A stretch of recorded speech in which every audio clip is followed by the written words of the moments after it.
Howdy folks, it's Adriel, the hunting gear guy, and this is the Canuck, is this Defender or Regulator? They're the same thing. This is the Regulator because it's got a regular length stock on it, and the Defender, which you use to defend dumpsters, has this little Birdshead that you pop on there instead. So I'm in Canada if you haven't noticed, so I don't know what kind of weird short barrel shotgun laws you have in the States, but we have got different ones in Canada, and the shotgun's good for both. So just taking a look here, my chamber is empty and my mag tube's empty as well, so we're ready to take a closer look at this thing. Now, controls on this shotgun are about the same as anything else you'd find. On the left hand side of the shotgun, we've got a action release bar right there, so if the action's forward and you want to be able to move it back, you can just press that in and that'll allow the action to move.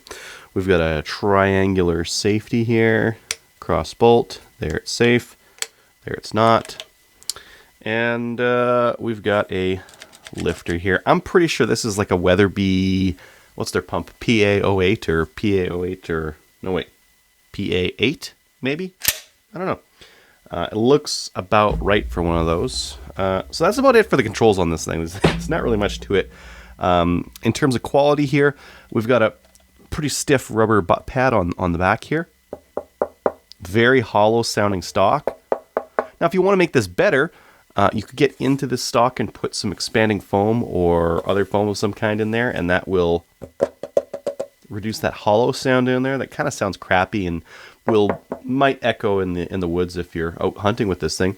And you could hunt with this thing if you wanted to, because it does come with interchangeable chokes. It comes with a full cylinder and a mod choke. And I think they use mobile chokes, which are pretty standard for Turk chokes, and there's a lot of them out there, so lots of choice there. This shotgun will run 2 3/4 inch or 3-inch shells, so it's got the larger chamber for that, and you don't really have to do anything special to run either of them, just pump it through, right? Now I'm going to put the other stock on. To do that, I'm going to remove this screw. There's actually a panel here, it looks like, that will come out, I think. Just a Phillips head screwdriver on here.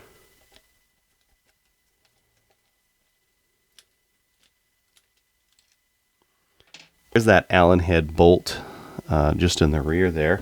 They do give you this ginormous Allen key to take it out. Oh, that's decent. This is just like the Magpul stock, actually, the Magpul SGA. Just kind of has this big Allen bolt, but this one's got some really nice range to it, so you're really able to crank that guy off. I can feel the stock loosening already.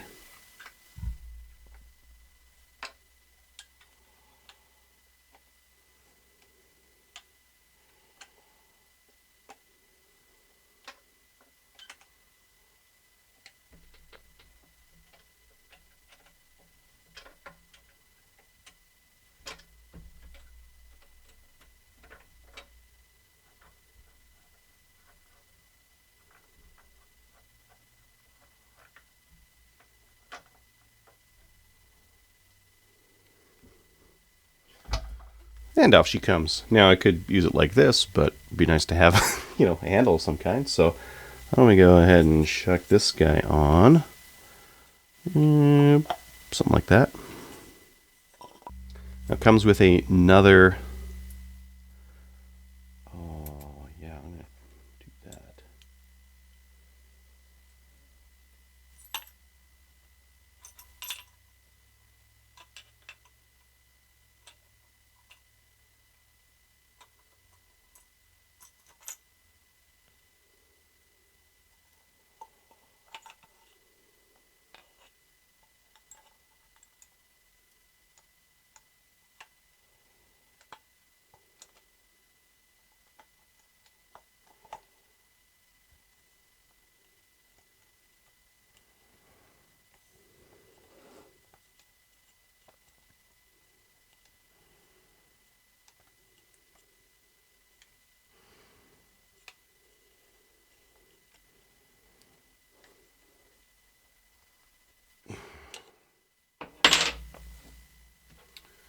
And now I'm going to put my end cap on. It's just got one glue that holds it in.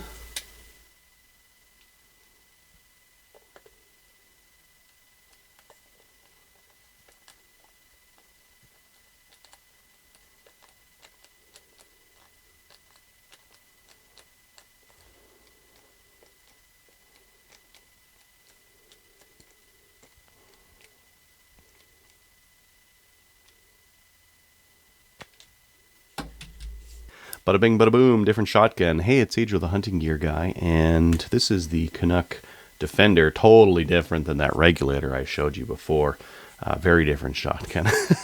No, this is now using that that Birdshead or pistol grip on there. And this is still going to meet my overall length that I need to be legal in Canada here. So this is still a legal shotgun to take out to the woods or do whatever with, right? Now, really, one of the issues with this is aiming with it. I mean, you can kind of shoot from the hip, which is not that accurate. You can kind of put it up like this and kind of hang on to the grip, which feels as awkward as it looks and isn't as good as using the regular stock. So while this is nice and compact, this is a really crappy way to shoot a shotgun, and I would really recommend that you use the regular stock instead of this nonsense. Kate, say when you're ready. Right.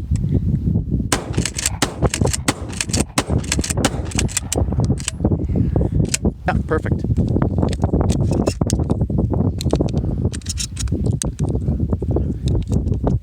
Should I aim in above you? Yeah.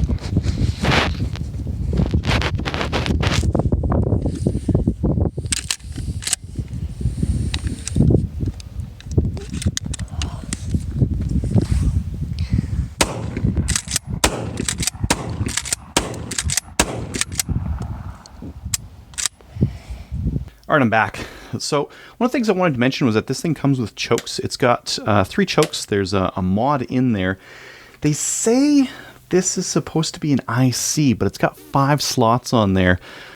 And when I look at the top of this one, it's got 5. Usually that's cylinder. So I think this one might be a cylinder. So like 5 is cylinder, 4 little cuts in the top there would be improved cylinder, 3 would be mod, 2 is improved mod, and 1 is full.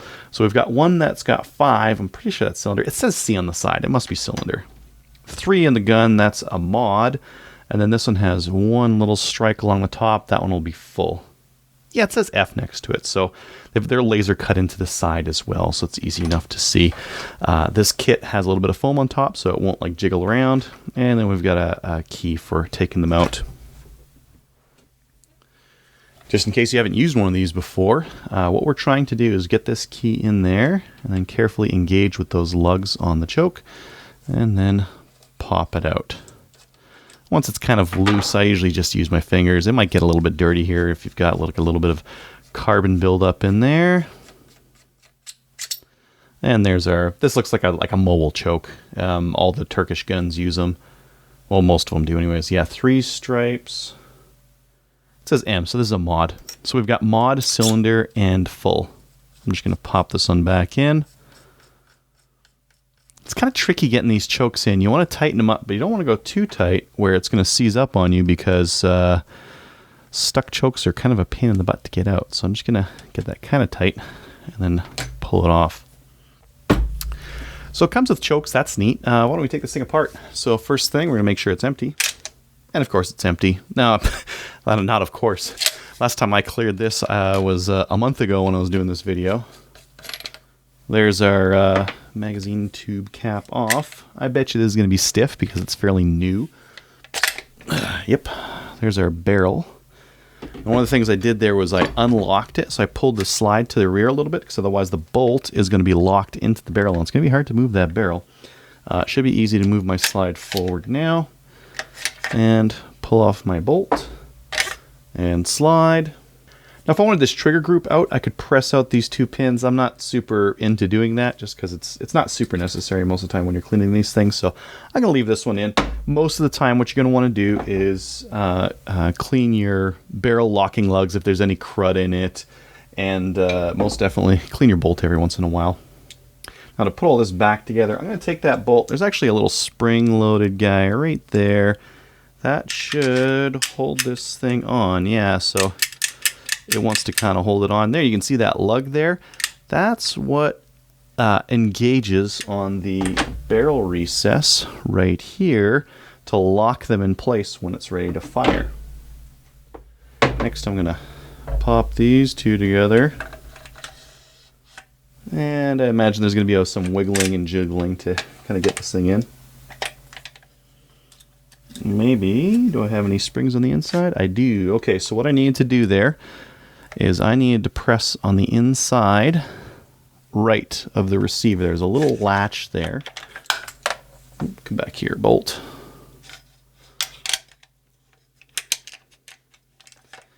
And if I wouldn't have pressed that in, it would stop right there, whereas I put my finger in and I get with my right finger and now it lets it past. Is it going to let it the whole way? Oh, I'll have to press that. That does not feel correct.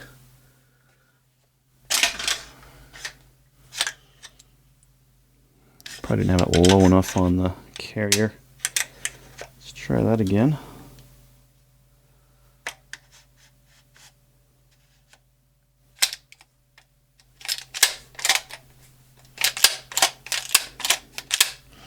Still kind of stiff because it's still kind of new, right? I need to shoot this thing more. I did get it out shooting, but not a whole ton. Next, I'm going to pop my barrel. I'm just going to be careful how I get this this barrel into the receiver. Oh, I'm going to need this pump forward as well. Let's get that pump a little bit further forward. Just because the barrel tapers and so does the pump, so they kind of have to go in together at the same time. Or more or less the same time.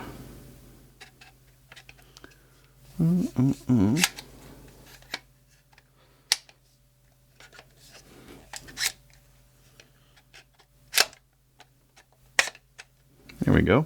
And you can see some fiddling and careful fitting as I'm taking it down there.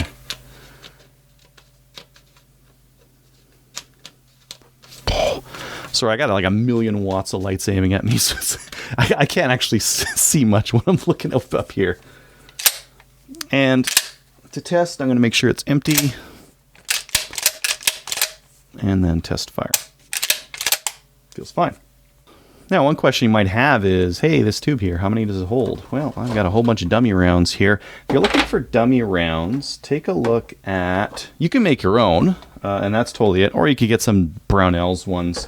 The thing I like about these ones is that they're very clearly very different than all my other shells, and they've got Brownells dummies written on the side, and I've used them so much they're starting to wear out. Real handy for 3-gun and that kind of thing. So there's 1, 2, 3, 4,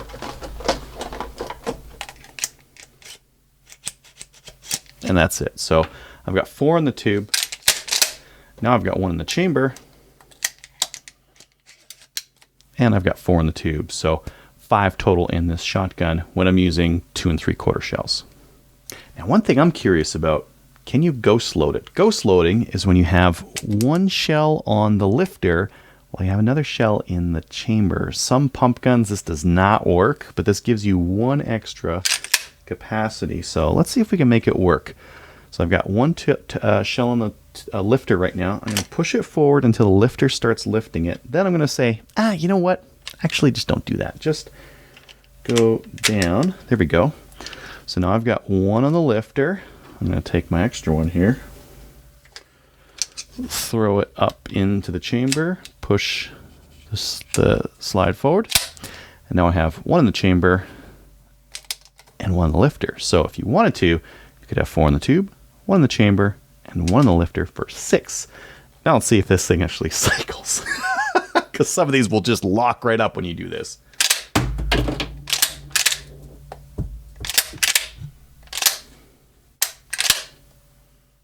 You know what? There we go. Yeah, so it might. Let me just try that again. So again, I'm going to push it forward. Push that shell down. get the next one going in there. Okay, I'm going to try as if I was shooting this. I got to fail to eject that time. Ooh. Ooh. So I'm going to go with no. Now, what you might have difficulties seeing there is that there's actually another shell that's trying to make its way in there. And this is going to be jammed up. So, no, don't ghost load this shotgun. So would I recommend one of these shotguns?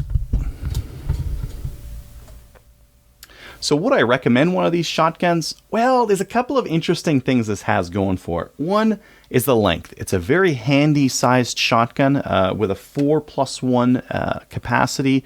It's very compact, very lightweight, and I think it's got the right kinds of features on it for a shotgun at this price. The chokes that it comes with, fantastic. It's always nice to get chokes with shotgun. I remember the olden days when they just didn't come with them and you just had to like deal with the full or mod or whatever it had in it, or have like one of those weird adjustable ones. Interchangeable chokes is fantastic. The price is pretty good as well. So for these things being $200, for having warranty through Odell, I would say that right around the $200 price point, they're definitely worth having one just as a utility shotgun kind of a thing. Now, I would encourage you guys to keep it well oiled, because if you're going to be abusing it like you should, a utility shotgun, you might run into some rust issues and wear issues. The finish on it is better than Remington's these days, so it probably won't rust as bad as a Remington. Which is to say something, I guess, right? Because if you were to get a Remington Express, which is their value-priced shotgun, the finish on those things rusts really quick. If you go out in the rain and you put it in a case or something like that, it will rust. I think this one might make it through better. It looks like more of a thicker kind of a finish on it, and I think I might trust this stuff a bit better. But in any case, keep it oiled anyways, and if you're looking for like a $200 utility shotgun, I don't think you can really go wrong. I would really recommend not shooting it with the pistol grip, the Birdshead pistol grip on the back, just because it's such a crappy way to shoot a shotgun. It's just the worst. Yes, you can break clays if you really want to with it, but it's a total pain in the ass. Having a stock like this, even this one, is fine. One kind of interesting feature, take a look at that. You see that red Delrin follower? I think it's Delrin. It's plastic anyways. It's some kind of plastic. Very easy to see when you're out in the tube, because we've got this high visibility follower in there. Now, one interesting thing about running a short-barreled shotgun like this, because the receiver is just a little bit taller than the barrel, you see that? You can't actually really put a bead. You need to give it a little bit of height. That's why they got this raised iron blade on the front, because you kind of need something that's the same height as you're looking down the barrel. So that's why we've got this raised sight on there, and that's kind of what you're looking at instead of a bead on this shotgun. So all in all, a pretty cool little utility shotgun. I would have no problems grabbing one of these just for quadding around and using on grouse and that kind of thing. It would be very handy for that, and the size and weight are just about perfect as well. You could see popping one of these in like a gun scabbard or something like that on a quad very easily, and you wouldn't worry if it got scratched or bumped a little bit, because it's a pretty robust design, and it's only $200, so who cares? Thanks for watching.